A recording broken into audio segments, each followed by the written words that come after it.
आपण पाहतो अनेक वाढदिवस होतात आणि त्या वाढदिवसा दिवशी कशा पद्धतीनं प्रदर्शन होतं आपण सगळ्यांनी पाहिलं आहे। मी आमच्या गटनेते नरेंद्र काळेजींचं मनापासून कौतुक करेन की आपला वाढदिवस साजरा करत असताना गोरगरिबांच्या घरामध्ये आनंद साजरा व्हावा अशा पद्धतीचा वाढदिवस त्यांनी केला आणि साधारण की सामुदायिक विवाह सोहळा या ठिकाणी घेतलेला आहे आणि खूप चांगला अनेक सामाजिक उपक्रम या निमित्ताने त्यांनी घेतलेला आहे, त्यांचं कौतुक आहे निमित्त।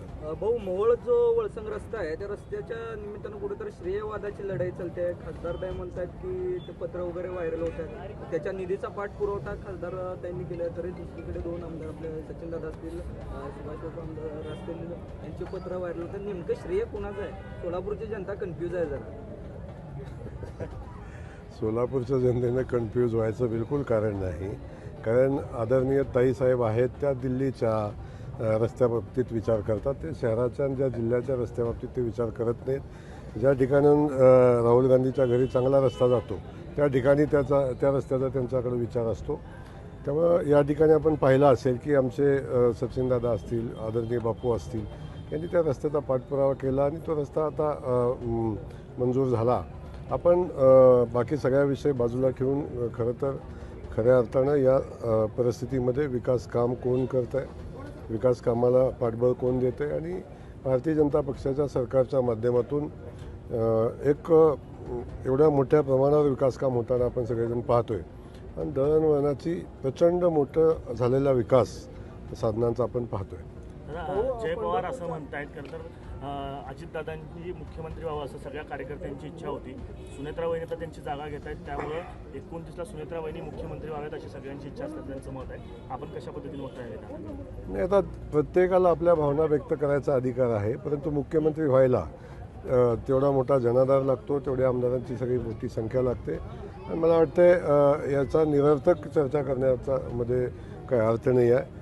मी आज सांगतो की आदरणीय देवेंद्रजींच्या नेतृत्वाखाली खूप चांगलं सरकार चाललं आहे। ते 2019 साली आलं, 2014 साली आलं, 2024 साली आलं आहे आणि आदरणीय देवेंद्रजींच्याच नेतृत्वाखाली 2029ला पण सरकार भारतीय जनता पक्षाचं येईल।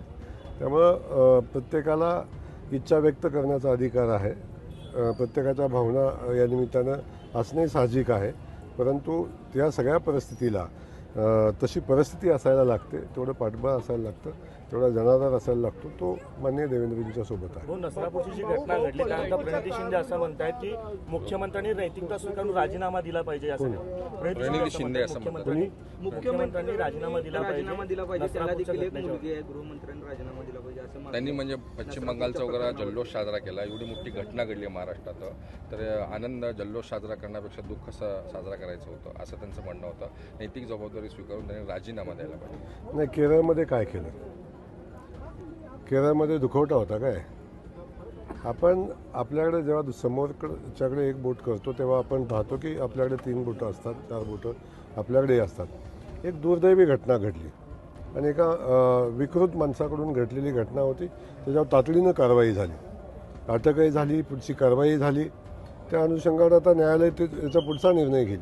पोलिसांनी पोलिसाचं काम केलं, सरकारनं सरकारचं काम केलं, तरीसुद्धा अशा घटनांचं समर्थन करणं योग्य नाही आहे। अशा घटना खूप चुकीच्या आहेत, अशा घटना समाजाला काळिमा फासणाऱ्या आहेत, आपल्या सगळ्यांसाठीच ते लांछनास्पद आहेत, परंतु या घटनांचं राजकारण करणं हे कितपत योग्य आहे हे या निमित्तानं आपण पाहिलं पाहिजे।